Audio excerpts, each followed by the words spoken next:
Okay. Wow. That's not out of line. It's not completely out. I like the part where my automated coffee makes it while I sit there and take a shower. I like that. I like that. All right. Let's kick this thing off. Let's go in 3, 2, 1. Welcome to the ASOM Pod, where we talk a lot. E-com is the path that we walk a lot. From 4 point of views when we're talking shop. This episode is sponsored by Incense, an all-in-one UGC and influencer marketing platform trusted by over 1,700 brands. Grow yours today by visiting incense.pro. What's up, everyone? Welcome back to the ASOM Pod. I'm excited here. And you are who? My name is Jimmy Kim. There we go. I am the moderator here. As you may have heard in the last episode, I've been terrible at presenting or announcing myself here. So I'm glad that I'm going to continuously be reminded here from probably now until eternity till I get better at that. Today, we're going to talk about summer lull or seasonal lull. And I'm here with 3 of my hosts here. We've got John Roman, Mr. Android lover, owns the leading subscription box company BattlBox. And you may have seen his hit show called Southern Survival on Netflix. I've got the Bosnian Prince, Amer. You know what? I didn't even try your last name yet. Do you know Amer Grozdanic? The Bosnian Prince. Do you know? When I go to Bosnia now, I'm gonna get so much. Dude, we're gonna rank on the Bosnian podcast. You want to get into politics, don't you? Yeah. This is your way. You're not supposed to tell him that.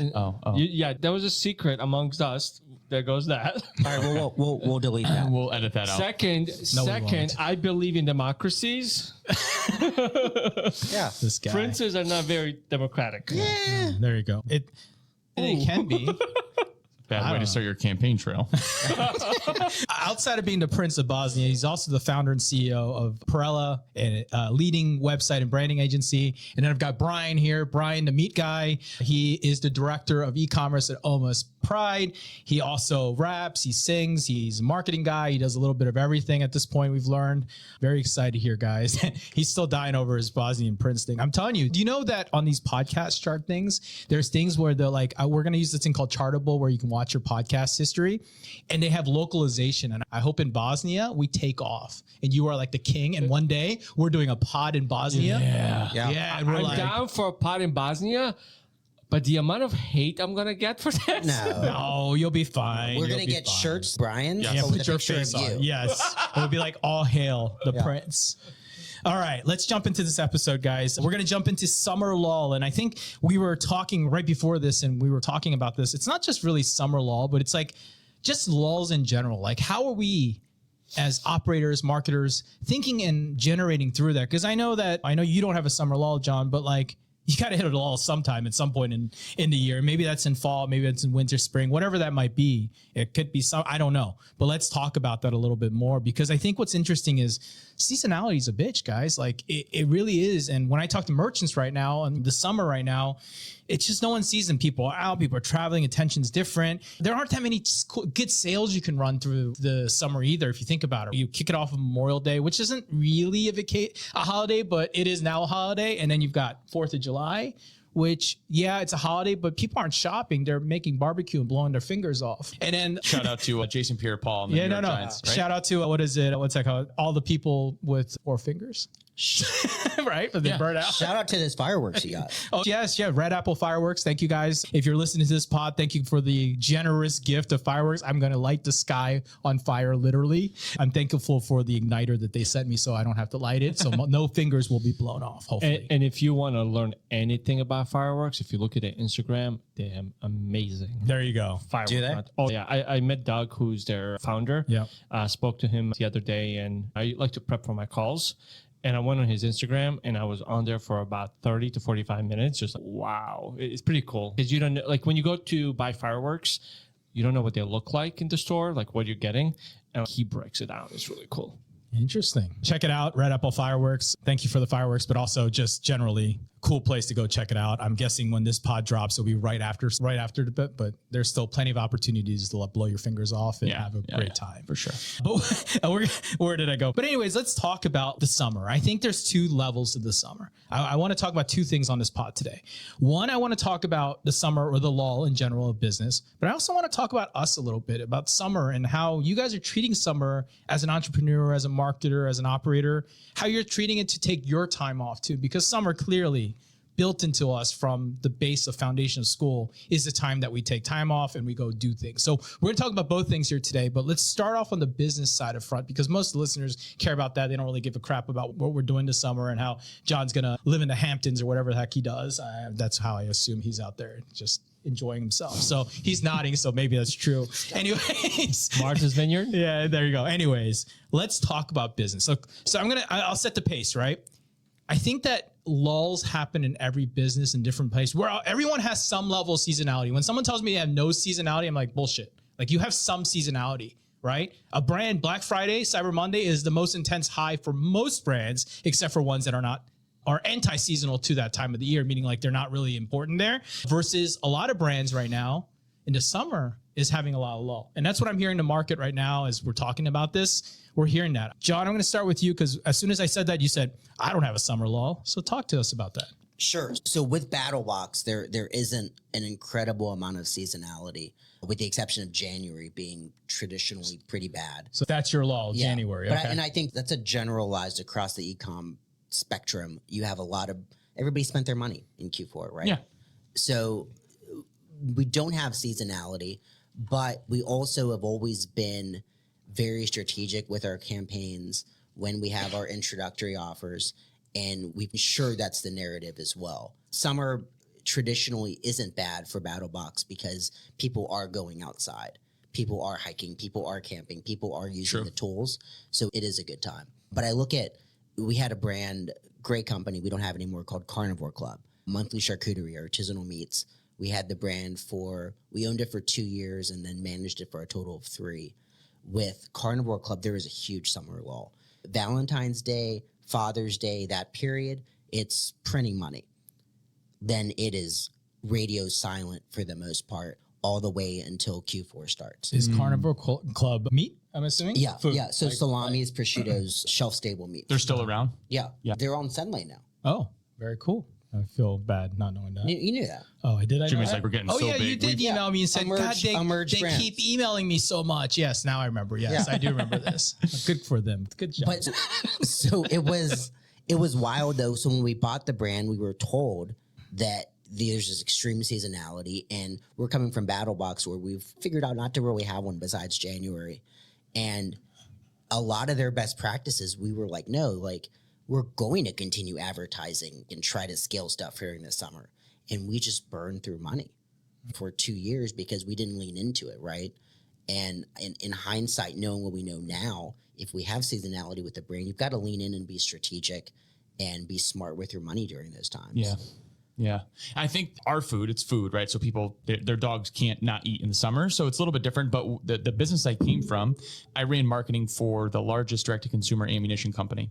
And the seasonal lulls didn't exist, but political lulls did. Sure. So dependent upon who was in office. And they say like ammunition is something that can withstand your depressions, that can withstand any sort of recession proof. However, it's true, but your profitability is contingent upon who is in office. When I was there, Trump just got in. And now this is before COVID. Obviously, all the consumers weren't scared of their rights being taken away. Yeah, they would still buy, but they wouldn't buy frequently. They would hoard, and there wasn't a ton of profitability to be made. And then as soon as COVID hit, for an example, everything shot through the roof. All of our prices 3x'd. Like went up crazy. Insane. If you could get them. If you could get them. And then like when Obama was in, Obama was known as like the best gun salesman because of all the supply and demand. So they're in that industry, and specifically there's such a lull, which is why we developed that Amazon membership when I was there. So it was like, okay, how do we scale this business? We're already doing 140, 150 million a year. And how do we take this and how do we ensure that no matter who's in office, we know we have money coming in? And that's when we developed the like Ammo Prime membership. So it was like $149 a year. That came with 5% off every purchase, free shipping, which to Ammo people is a big deal. That's a lot. And that's what we ran with. So we easily scaled just from adding that membership program, 140 to 210, like overnight, boom, just like that. And that was a way to combat who was in office, because that is a different industry in regards to summer lull or seasonal lulls versus being in a politically driven lulls. industry. With BattlBox, do you have like geographic lull where maybe during the winter, like northern states? No, so we try to stay pretty generalized with what we procure in the box. So there's not. Like, you look at the BattlBox customer base, just look at literally a map of the US based on population and just extend it out past the epicenters of cities. Just go out to the suburbia too. And that's our pop map. Oh, wow. So there's not really a lull. Okay, nice. What about you, Amer? Agency life. Let's go to that side now, right? Yeah. Lull. Well, this year and last year, Q1 has been really slow for us. And it's for two reasons. Actually, backing of the last episode, we also unintentionally, which I'm grateful for, but there's some scaling pains with it, entered also this new market for us, which we consider enterprise. We're talking about deals that are constantly in six figures, deals that are constantly with 10, 15 people on a call when we're discussing projects, opposed to when I talk to John, I'm talking to the decision maker. Yeah. So there's all these layers. So what happens is, and it's a double-edged sword, you will usually get a big lead, let's say in December or November, they have budget and they want to use the budget really quickly. If we don't sign that by December 31st, we probably lost that deal until the end of next year. It's just the way it works. Interesting. But then the same thing for like smaller brands that we work with. When I say smaller, we're talking about 5 to 50 million. They typically are still figuring out what they want to do in January, February, and March. And then they start to think about Q4, and then stuff tends to tick up. So Q2 warms up, Q3 is usually really hot, and Q4 we tend to finish strong because of Q3. But that's where we see it. Summer gets really hyped up for us, even with vacation, with July 4th and everything else going on, with people traveling, people still want to push things through. And typically we say, hey, can we, or they say rather, can we have this done by Black Friday? And that's always the marker for us. And I don't like to launch a week or 2 or 3 before Black Friday. Yeah. So we usually need to create a timeline that's 4, 5, 6 weeks out. I'm not looking at anyone, but Yeah, it's probably not going to happen. That's personal. Yeah, thanks a lot. Yeah. So that's interesting, because I would have not thought that. I would have thought so much we push stuff off in Q4 and we make decisions in Q1 for Q2, Q3 implementation, because we want to be far out ahead of Black Friday, Cyber Monday. But the other thing is, I think that's different is I think you're used to how things work and you have a process. And we've been working for a long time. So I think it's like a well-oiled machine by now.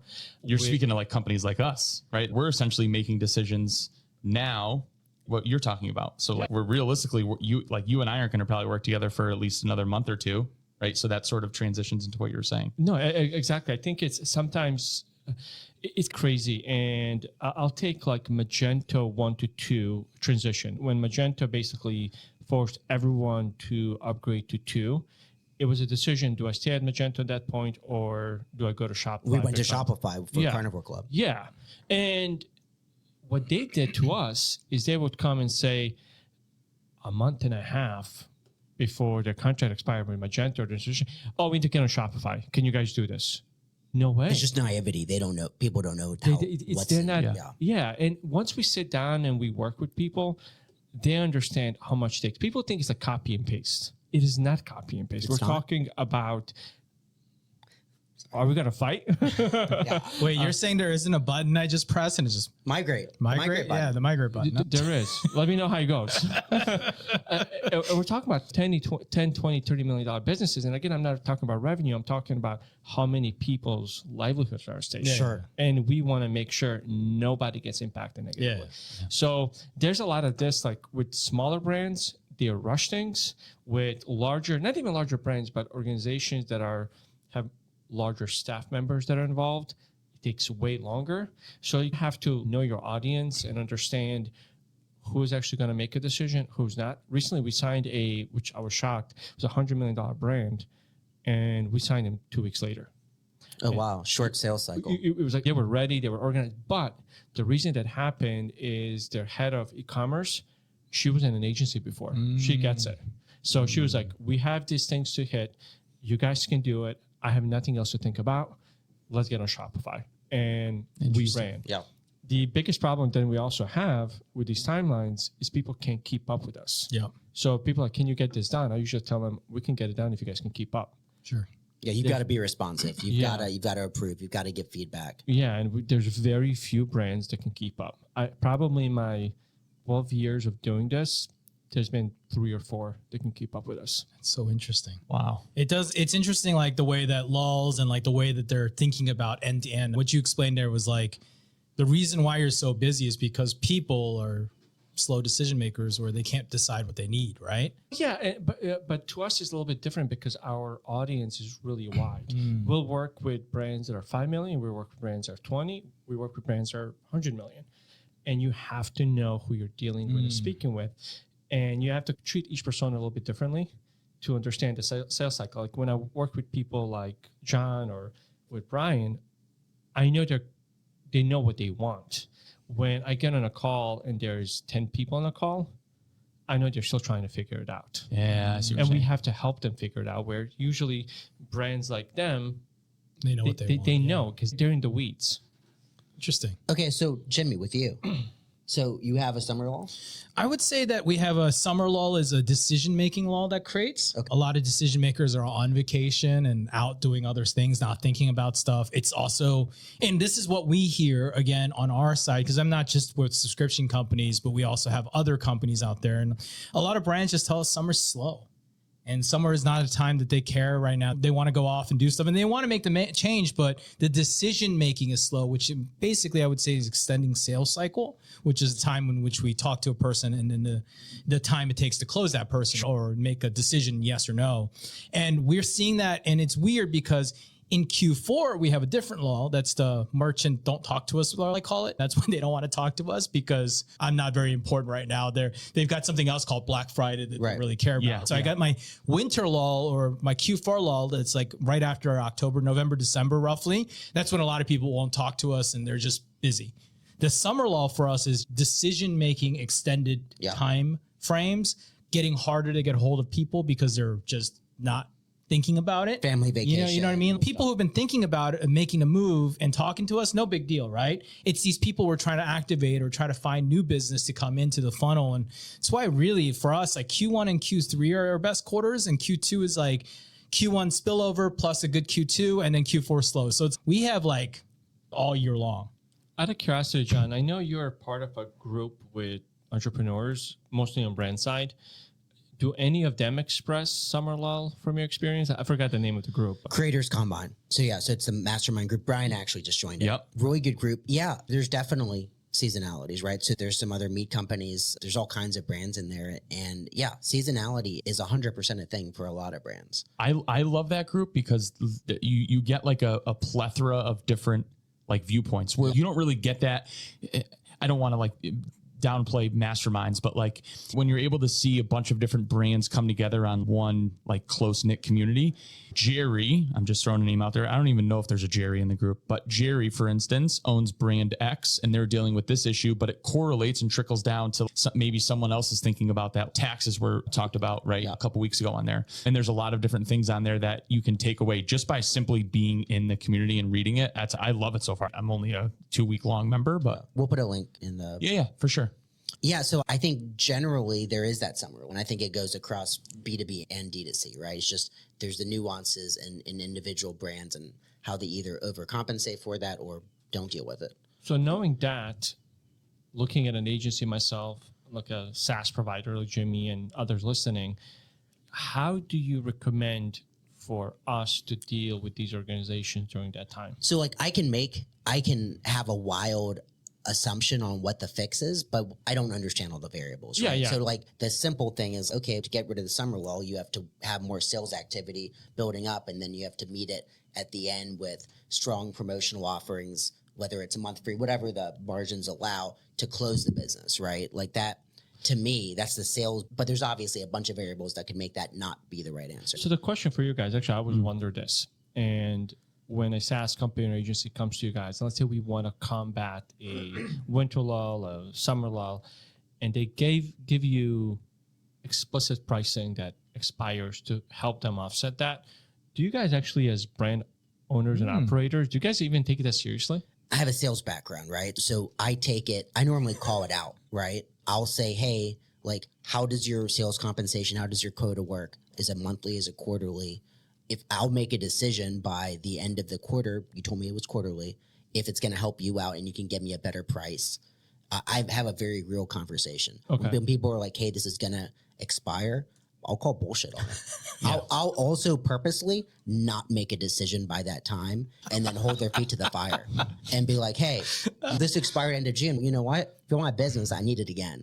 So get that approved. John, you're not going to get very many deals from people. They're going to be like, he's just going to call bullshit on me. You know, like, no matter what deal. Yeah. Well, I do something similar because I had a call with a consumer analytics company. They research the market and all of this stuff, do advising, almost like a mastermind. And that's the first question I had for her. I was like, look, what's the cost? I looked at the cost. I was like, I don't have budget for this now. I was like, you can come back to me. This is this. I know you need your numbers. Go spend your time on somebody you're actually going to close. It's I empathize with them. I've been in those situations where we're going to close. I don't want to waste somebody's time. The sad part is I still got offered a demo. I'm like, I'm seriously not going to buy, and I'm not your best prospect right now. I hope I'm not, because I'm telling you till Q1, I'm not even going to consider this. And I'll tell people that. I'll try, but some people are just, they're not listening. Yeah. I think the problem is they're trying to apply pressure when there's not pressure to apply it. Yeah. If I'm in the car lot and I'm trying to sell you this car and they said, oh, I really want it, but I'm still thinking about it, then you can start applying the pressure on price. But a lot of people, to me, and this is like the sales, I'm also sales background a lot. The reason why people lean on price is because they haven't sold you. Yep. Yeah. That's it. That's really it. If they've sold you correctly, you're so goddamn hyped. We shouldn't even be having this conversation, and I shouldn't be having to apply this pressure. That's how I at least feel about it, right? Like, your decision making should be natural when you're sold. If you're not sold, you need to give them a carrot or a reason to make that decision. And a lot of times those decisions aren't made because unless you start pushing on price to try to trigger something emotionally, that's what you're trying to do with that move.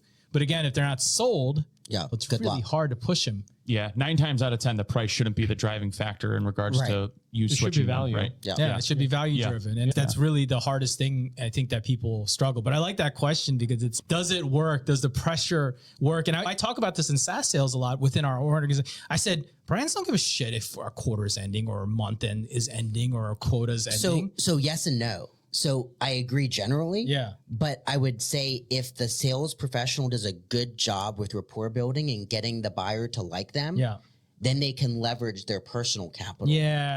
Okay. So they're like, hey, John, it's my last day of the month. I'm like 3 sales away from meeting my quota. I'm doing it then. Okay. Yeah. There you go, John. Everybody, you're 3 sales away and it's the last day of the month. Only call John. Yeah, because to them, and I agree with John, it's not going to impact John whether he signs it a week early or a week later, but it's going to impact the sales. Correct. Yeah. So the personal side.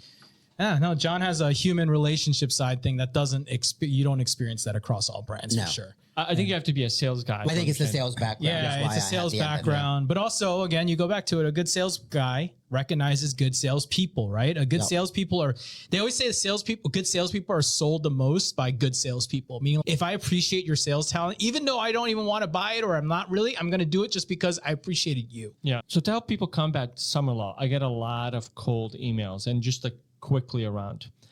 What are the cold emails and outreaches that you guys actually respond to? Man, you're just like trying to get. He's just trying to fire up John here today. Wow. Okay, so if there's not Here we go. If there's not any personalization, if you're not actually reaching out and saying something, so I think about Wonderkin.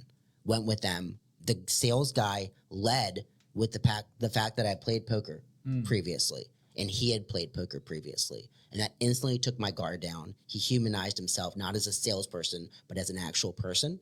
And I listened. Yeah. Don't give me fluff. You got to be really careful name dropping brands. Like I got one last week and it was a really cool proposition. And they name dropped a brand and basically gave a case study. I forwarded it to that person. I said, hey, is this real? And it wasn't. Oh. They didn't even know there was a case study. They use it. It's an okay product. Yeah. They don't dislike it. They like it. They're going to keep it. They're not getting rid of it. They didn't get permission for that. And they didn't know they were doing that. It was just, but it made me think, I don't want to do business with this company. Yeah.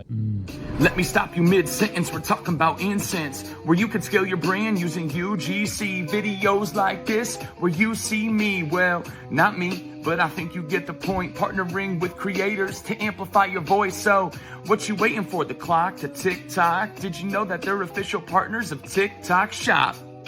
and Meta. They have over 20,000 micro influencers and creators in their platform. So what are you waiting for? Head on over to incense.pro today. Brian's pulled out his phone. Yeah, we got some good cold reach outs. I think he wants to read this. Like, is this awesome? Yeah, no. So this is a good one. These are the cold reach outs that I actually respond to and then actually give the time of day for. It is the copy and paste cold messages on LinkedIn or X. They're no dice for me. I'm going to tell them straight up, listen, this is. You respond though, which I will. I do respond. I do respond. too. But this is a good one.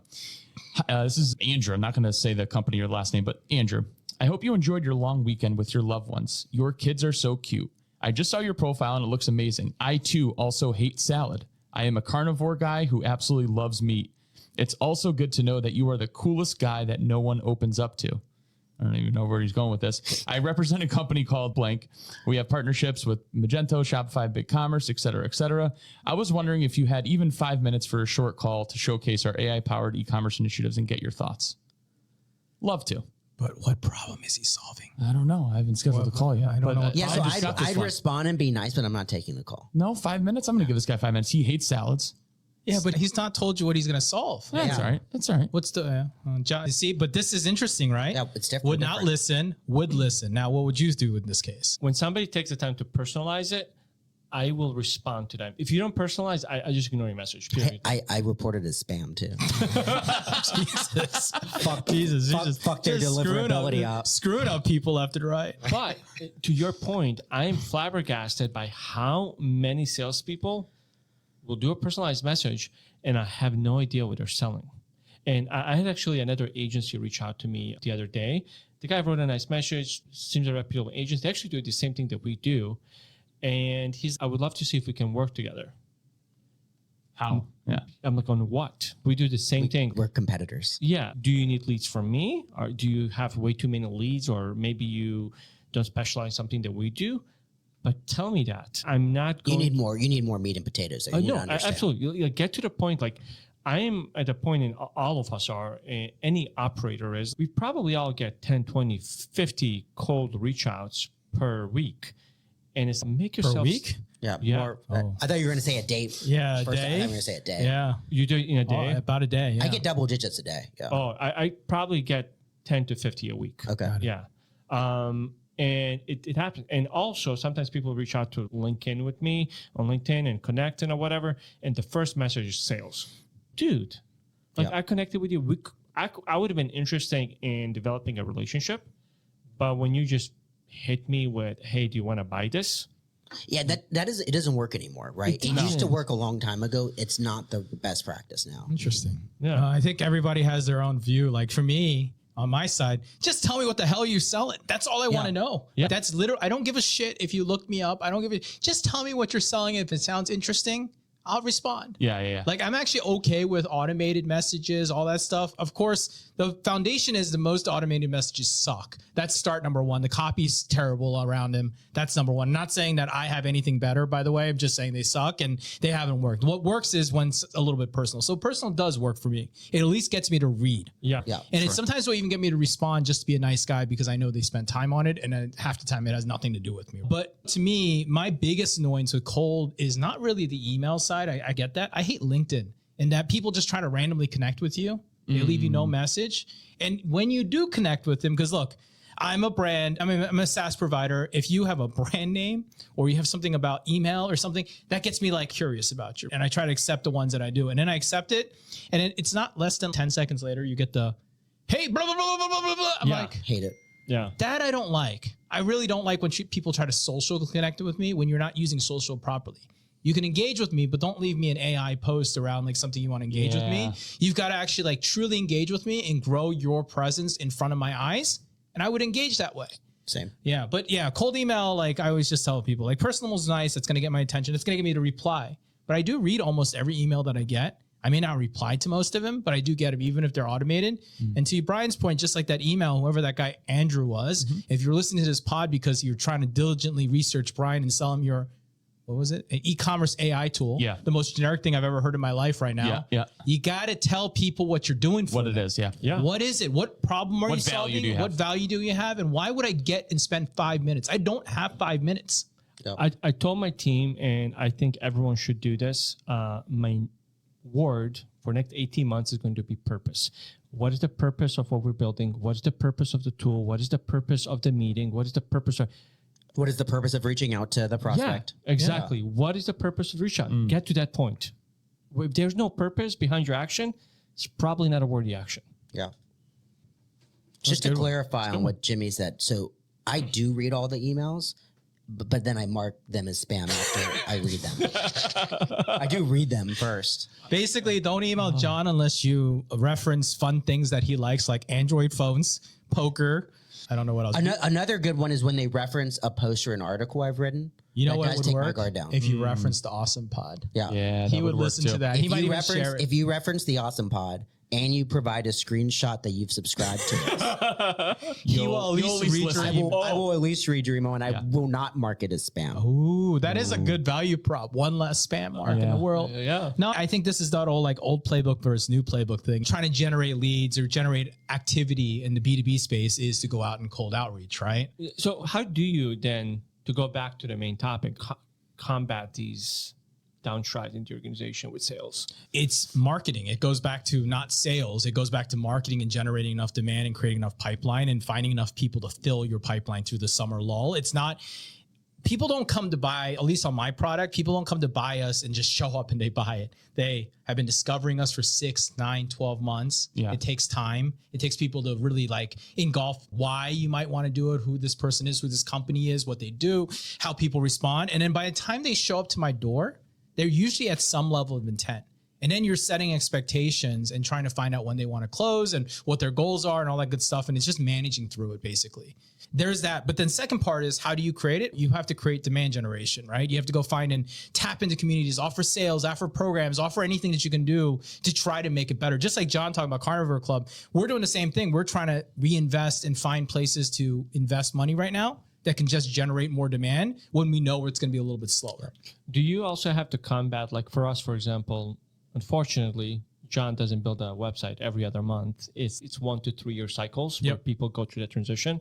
Do you have to combat that with contracts with other providers and things like that? And what do you do there? Yeah, this is always a challenge with contracts, right? There is an end date to a lot of things. There's a lot of ways that we combat it. We buy out contracts often, just pay out forward and just figure out how to get it. Sometimes just being extremely patient and waiting through it, or selling one of our 3 or 4 products and just selling small part of it.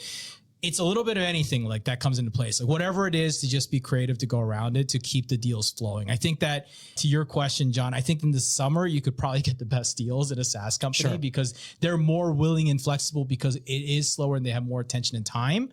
But the quality of deals don't change. It's just the time to make the decision does. Was this another Hot Tip Thursday that we just had? I don't know, man. I don't know if it's a hot tip or not, but I really do think, look, it doesn't matter if you're a car dealership or SaaS company, maybe not at a brand level, but like everywhere else, to the end of the month, end of the quarter, guys, we're all just, this is a terrible tip to give out into the world, but we're going to be a lot more aggressive at the end of the month and end of the quarters because we're just trying to hit numbers. But to be fair, even as a merchant, we're doing that. Yeah, but it's different. You're not getting as aggressive as us. You guys might throw up a sale, it's a hot thing, but like for us, we're like going, and this is where like the deals are made out there. When I buy a car, I always buy it the second to last day or last day of the month. Yeah, it's true. Never in the beginning of the month. I'm going to give you a secondary tip to that. It's not actually the last day of the month. If it ends on a Friday, you should be waiting till the Monday, because that Monday is actually the last day of the month. Anytime a month ends on a Friday or a Saturday or Sunday, it always extends to Monday. Just remember that. I didn't know that. Another hot tip for you. I didn't know that. The other thing, I looked Bryan at the needs a new sales car. board. Yeah,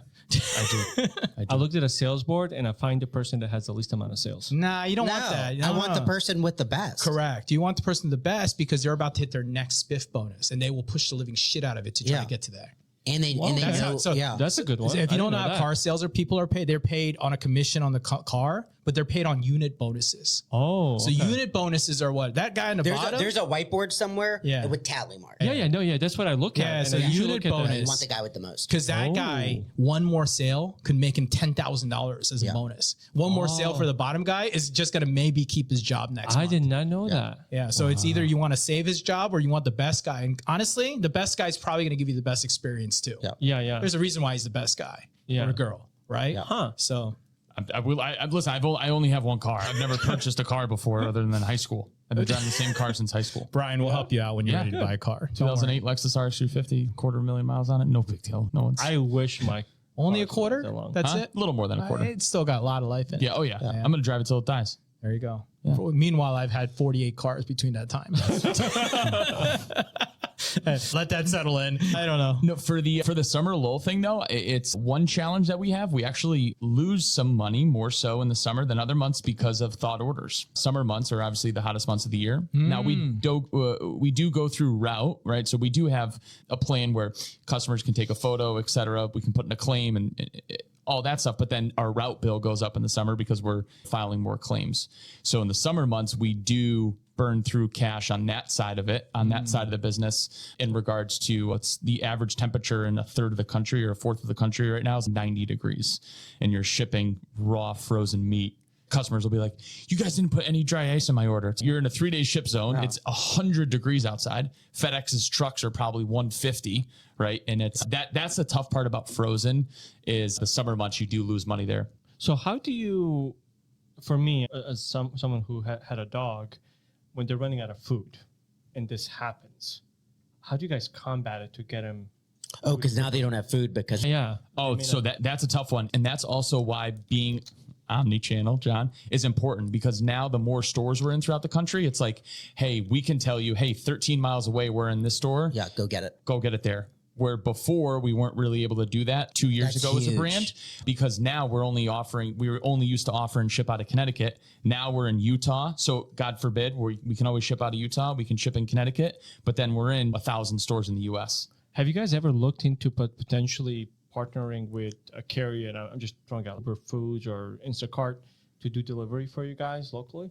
So in Connecticut, yes. Now trying to put that in all the other retail stores, the difference is the independent retail stores don't want anything leaving their store. They want the customers to come in. Yeah. So that's a tough one to do an independent pet. But we have a small, it's not really Instacart, it's at a smaller scale in Connecticut. They pick up outside of our market and they do deliver locally in Connecticut. But to try to put that into the independent pet space, it just wouldn't work because they want the consumer coming in. Okay. So they boohoo that. Yeah. Okay. We did Uber Eats in Toronto for Carnivore Club.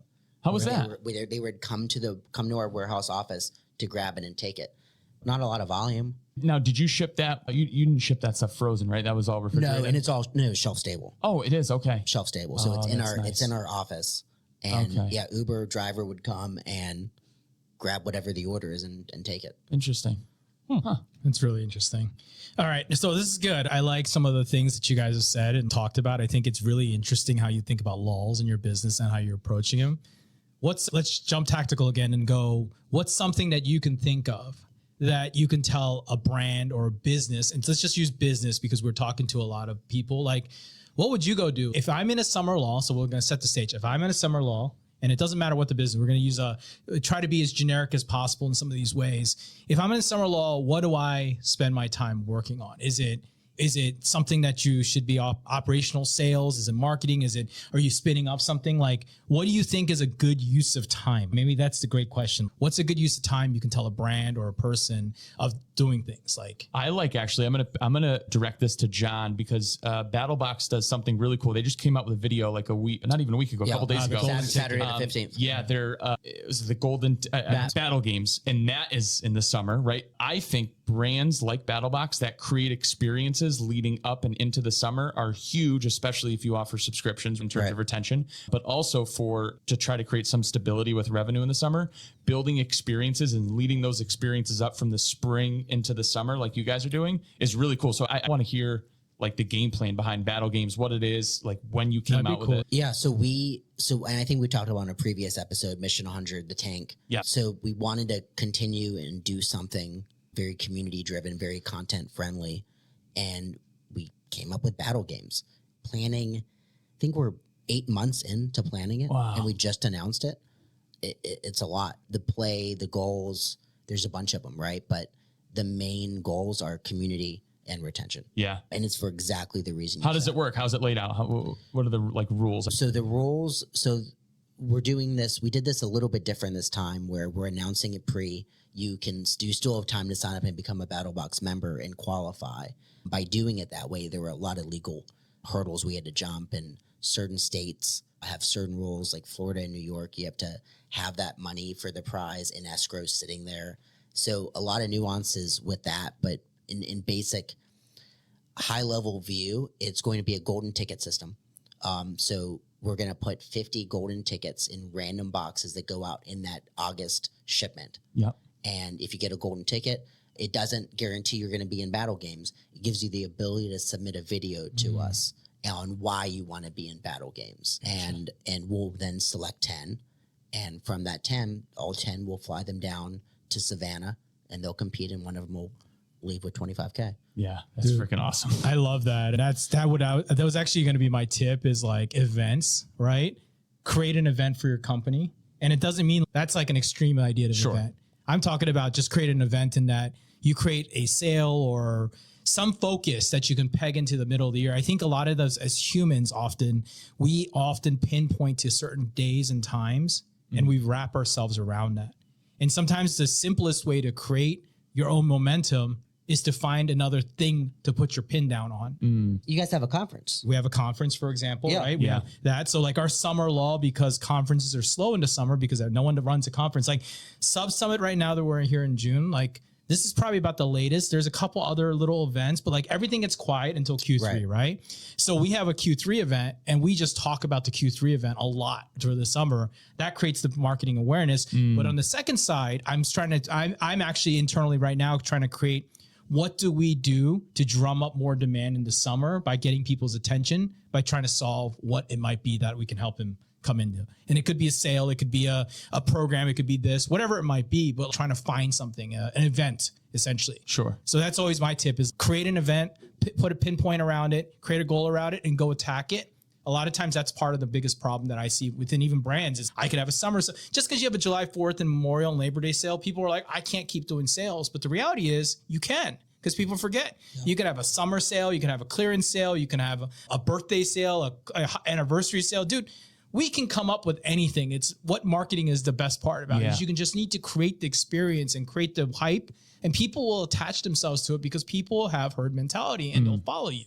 So to me, events are what I tell people. If your business is having a summer lull, figure out something you can do. And you can be tiny, and you could be a small, tiny company. No, Jimmy, I don't have that many. It doesn't matter. Create it and then repeat it. And that's what he's done with his, right? Like you've literally explained what I think in my head when I think about, I'm a brand, I'm a business, and I need something to do. Create an event. And it can be anything, right? It's huge. So it's huge. Yeah, it's almost like restaurants do this all the time, right? It's especially the ones that have a food truck. It's, hey, we're very seasonal. No one's coming in this time of year. Go drive your food truck to where the fucking people are. Yeah. Don't wait for them to come to you and just accept the. Correct. A lot of people accept the lull. Exactly. That's exactly right. Find a reason to not have a lull. Yeah. Create an event. You see a lot of restaurants do like restaurant week. Yes. During those lulls for that exact purpose too. And buy a burger, get a beer. Yeah. That's whatever. Finding deals, right? Beer and a burger. And that makes sense. Sure. Deals, events, like things like that. Anything you guys want to add to that? Anyone have another good tip to give brands of something they can start thinking about more like strategically and tactically, like what should we go do? This is more for on the agency side. For example, one of the big things that we've been dealing with and in the space is ADA compliance. And we had a bunch of merchants, unfortunately, go through dealing with lawsuits. So my thing was, okay, we are not ADA experts. How do I bring an ADA expert as a partner? So Nick, actually one of my sales guys, and I worked with a company to basically, the best way I can put it, create a Costco model on getting the license, where our brands would typically, if they go to them, pay $20,000, $30,000, $40,000, they're getting it heavily discounted because they're with you. Costco model. And then we also then created an app in Shopify that when somebody opts into this, that we track every single change. So God forbid if they get a notice from a lawyer, we do an export. Here's what we've been working on. It's not like we don't care about it. So you're finding ways to bring more value. More value. So that would be one thing. So you're bringing awareness through the ADA, like compliance. It's a pain point. Being like, hey, customer, by the way, I know that like it's summer, but like one thing we can work on together is the thing that's happening. And here's examples of what could happen. And here's what we're thinking and proposing you should do. And it drums up an ability to sell. Exactly. Interesting. Exactly. So an event. That is an event. Yeah, cooking event. The other part that I think a lot of people forget about is every organization, or even as consumers, we go through pain points where we absolutely hate an experience with a provider, with whatever the case might be. And look at your old lost deals. See where they're at. Like for us, I can't tell you how many brands come to us and say, we made a mistake by going cheaper or going by somebody else. If we can reach out to them and they just happen to be in that pain point and the timing is right, there could be an opportunity for a win back. Interesting. And that's something too, I always remind look myself. backwards You have a into- relationship with Yeah. these people. Yeah. It's you not put, like, you put in an effort. Yeah. yeah, the relationship's Dude, there. I'm gonna go put that. I just thought about it. I was like, we probably don't do enough of that in my Yeah. business. We're just so forward because we have so much pipeline. But reality is, you're right. Have a relationship. We might have lost a deal at that time, but are they still happy? Yeah. Yeah. The third one, I would say, you have a book of business that loves you, you have relationships with. If stuff dries up, ask them, do you know somebody that could use the same service? And in most cases, people will help you out. Like John has helped me out a ton, bunch of other merchants. Hey, I have a lead for you. Sometimes I actually have people that we've lost to, they just liked us. We were not a good fit for them. Hey, do you want an intro to this person? And it's referrals go a long way. And I think sometimes people forget to what's like staring them in their face. And I think that's also important to look at. Yeah. Another thing too that I started when I was at Target Sports USA was I didn't accept that Black Friday was the biggest sale of the year. So I saw that space in particular, July 4th meant more to the consumer from like a personal standpoint. So like I hammered the living shit out of July 4th to the point where Freedom, it literally right? met or exceeded every single Black Friday. You have three like staples of freedom through the summer. You've got Memorial Day. Yep. You've got 4th of July, and you've got Labor Day. Technically, they're all staples of freedom. And the more studying I did on it moving into the pet food industry is we're planning a massive July 4th sale. Like it's going to be probably bigger than Black Friday. There's less competition. And the other thing I notice is we have more of an affluent consumer. July 4th is 3 days after most people get their quarterly bonus checks. So there's a lot more money to be spent at the end of June, because some companies will pay out quarterly, right? Every 3 months. Some companies will do 2 checks, right? Where you get one after June. So there's a lot of money that our consumers are willing to spend for July 4th, more so versus Black Friday. I never thought of that. Is this why Amazon Prime Day exists that day? So I wonder. Amazon, so Amazon Prime, how I thought about this, where it's like Amazon doesn't rely on Black Friday. Their Prime Day is way bigger than Black Friday. There's too much competition on Black Friday. Yeah, but when is it? It's the second week of July. Second week of July. Which is what you just said. People got their bonus. Shit. Yeah. Dude, they are smarter. They're smarter than us. So what we do, what we're going to do this year is we're going to do like a have a wild July. We're going to do June 30th. This is going to be like an early bird special for all subscribers. And then the 1st, 2nd, 3rd, 4th is going to be like a huge sale, tiered structure. So if you spend up to $99, you get 10% off plus an entry, $100 to you're doing $199 too. So we're doing that, right? And then 3 tickets if you're in that range with a more of a discount. And then we're going to give away cash prizes for each day, random things. But then we're also going to open up fulfillment 24 hours a day for 4 days. Wow. So we're going to run and ship. Truly going like Black Friday on. So I just found, and this is my first July 4th in pet. Now I've done this in other industries, but there's more opportunity around July 4th than people realize. We're just so controlled and manipulated to think that Black Friday should be the biggest time of the year, but people have less money to spend because they're spending it on a multitude of holidays, a multitude of different things. But July 4th is okay. People have all this money, especially if your customer's affluent, and there's no one else really competing with you in the same level. So that's how we're like approaching it in terms of the summer big sale. 2 things for me. You know what I would love to know, and I hope you guys would be comfortable with it. I would love to, on the future podcast, to share if you achieved what you think you want. Yeah, 100%. I would love that. Yeah. The other part too, and I always overlook this because I suspect everyone should be on that to get over this hump. And I don't know if you guys would agree with me, but every brand, in my opinion, should have some form of a membership or subscription. And I'm not talking just do it to do it, but actually do it with meaning and really put time into curating a better experience for your customer, especially if they love your product. And I have so many brands that I was like, can we do a membership? Can we do a subscription? They say no. And I usually also tell them, go to Sub Summit talk to people and see what the impact it can have on you. But don't listen to me. Go talk to the community. There's a reason this community exists, because it works.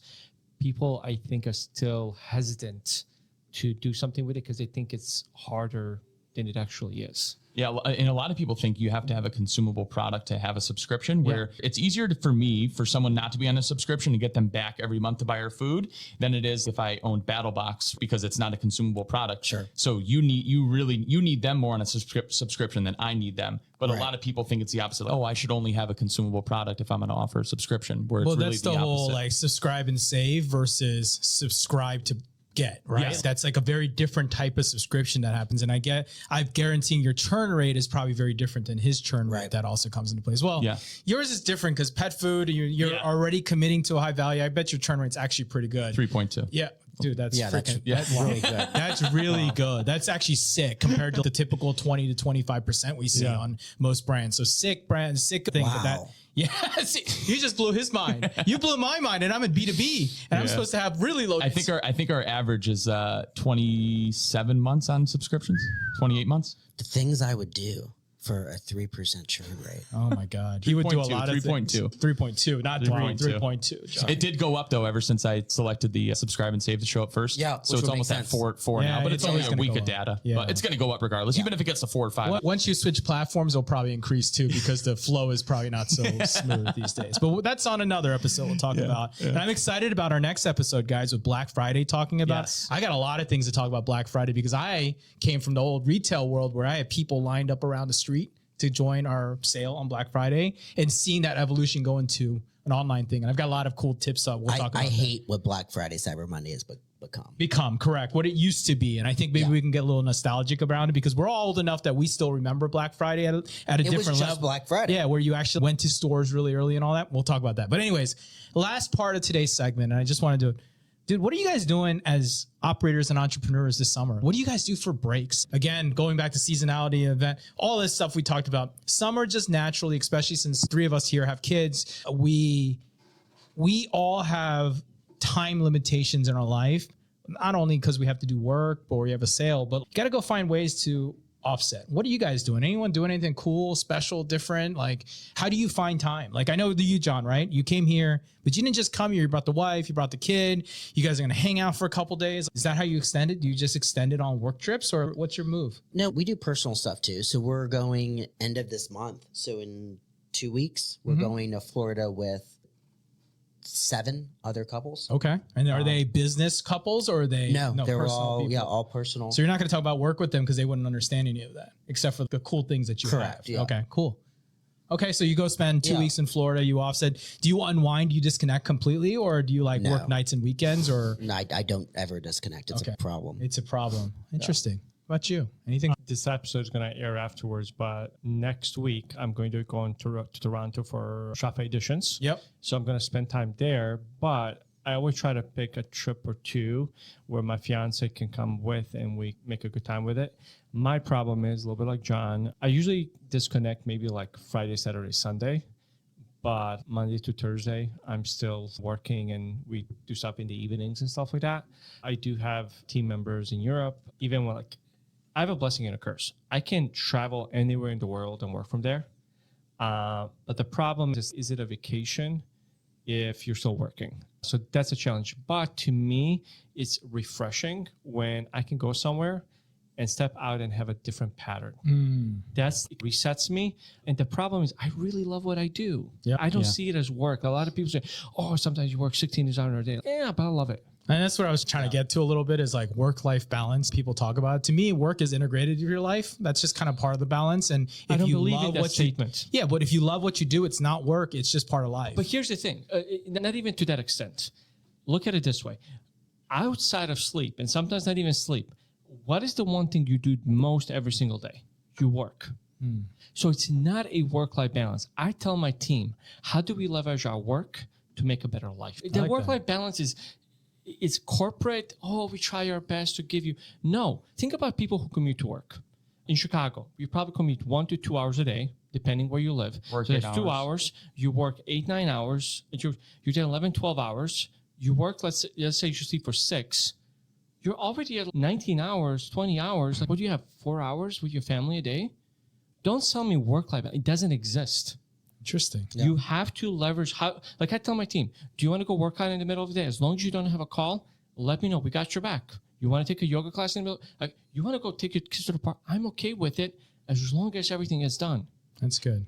Yep. Okay. Prime example. Brought my wife and kid. Yeah. Yeah. So outside of that, any dedicated vacation time or anything you're doing? We're looking into August or September to probably do. I'm from Bosnia, probably sometime in Bosnia. Prince. Yeah. King of Bosnia. Yeah. King, Prince of Bosnia. Prince of Bosnia. He's not king yet. And probably to Greece. She's from Greece, so we have that trip overdue. Cool. And then when we travel over there, we typically have to do a layover somewhere.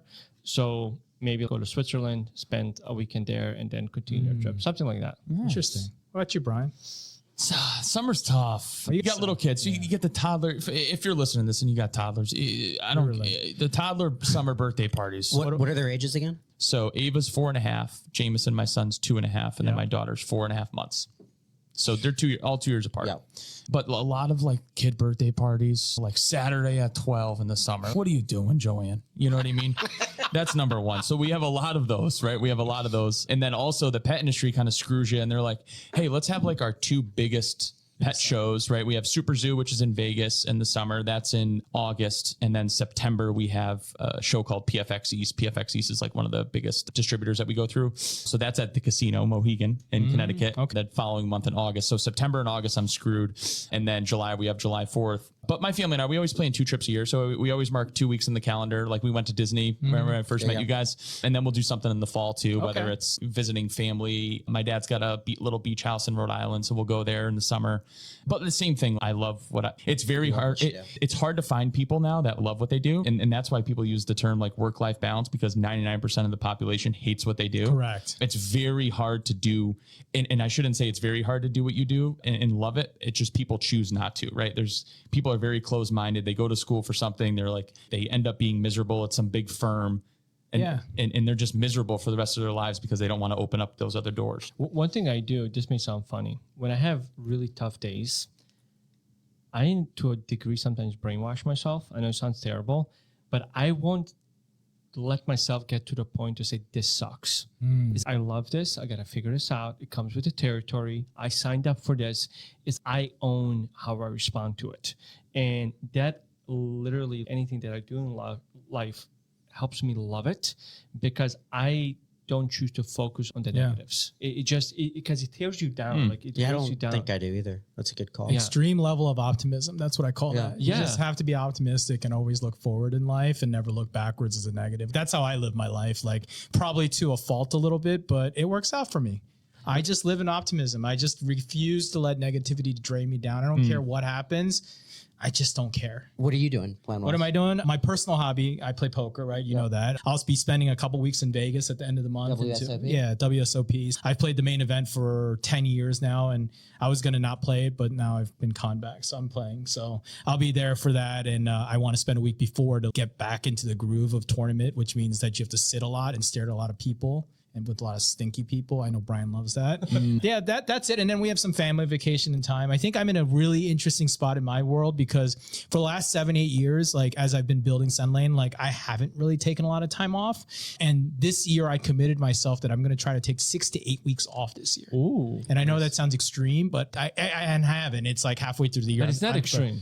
But that's what I would like to do because I believe that I've earned it at this point and I want to be better about it. So I'm trying to find more and more time. So really what's happened is I haven't taken any time off this year yet. I've stacked it into the second half of the year. So summer I'm off like a couple weeks. And then at the end of the year, I've taken 3 weeks out of December off, for example. I just said, screw December. I'm off. I'll still be available. I'll still be working like you said, but I don't want meetings. I don't want obligations at that time. Yeah. And you set yourself up for it because you hired the CEO. Yeah. Right? So when you do like World Series of Poker and you go to there, what is that, like a multi-day event? It can be, there's many events that are happening. And then there's the main event, which is the $10,000 one. That one's like the big one. So I turn off Slack. I turn off like email. Like I don't want any negativity brewing and I don't care if you have something. I tell people, text me, call me if it's an emergency. Otherwise I don't give a crap. Yeah. And it's been like, it's the one thing that I can turn off my brain completely for and say, this is more important. And I know that sounds terrible, but this is more important right now than my business or anything else, is because this is a dream I'm chasing. Yeah, yeah. And I go and do that every year. But yeah, that's what I'll be doing. One thing in the last episode, and I wanted to mention that just hit me with what you said, you hiring a CEO. That's also a level of scale, a level of freedom. But I also think we forget it's okay to chase your personal dreams along with your professional. Oh yeah.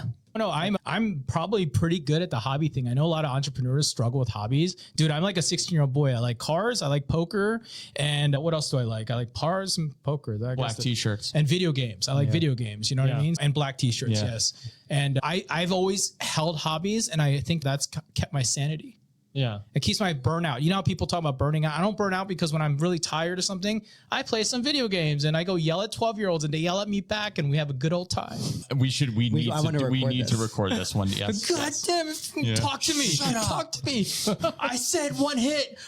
Anyways, guys, we are a little bit further than we normally, but really great conversation today about the summer lull and just lull in general and thinking about things. I think people will take away some ideas. I think some of the things around BattlBox and with the almost pet food and like all the things that we're learning is really just cool things that you can start jogging your mind. And ultimately what we've all kind of came to is you've got to be able to make your own luck or make your own event ultimately. And I think that's something that we learned today. Next episode coming up after this is a really exciting one because I'm going to drop it right now because no one's really talked about this. Black Friday is a week shorter this year. Yeah, I'm going to be silent about it. Black Friday is a week shorter this year. And we're going to talk about it because if you haven't checked the calendar, Black Friday is, and I'm looking at this thing right now, Black Friday is November 29th. Think about that till we see. So next episode. With that, we thank you for listening here, guys. We got John, Amer, Bryan, myself, Jimmy. We're very excited for you to have listened to another one of our episodes. We hope you enjoyed. If you can like, subscribe, share, tell your friends, like our social posts, like our shorts, whatever it might be to hopefully get you. Hopefully you got some value out of it. Please let us know. Text John, unless you have an iPhone, then text one of us. Let us know what you guys want to hear too. Yeah. We always want feedback too, guys. So if you're listening to this and say, man, I really wish they can talk about it. Your people told us already recently, and we're going to talk about it in one of these future ones around brand versus company, for example. It was something that someone suggested, and it was a great topic. And we're going to talk about it because it's an actual natural fight that I'm dealing with right now today in my own company because I'm the brand guy and the operators have a different thought behind that. So we thank you for listening here. Episode 6. Thank you again. That's a wrap. We'll see you on the next episode. Welcome to the ASOM Pod, where we talked a lot. E-com was the path that we walked a lot. But now the question is, will you subscribe or not?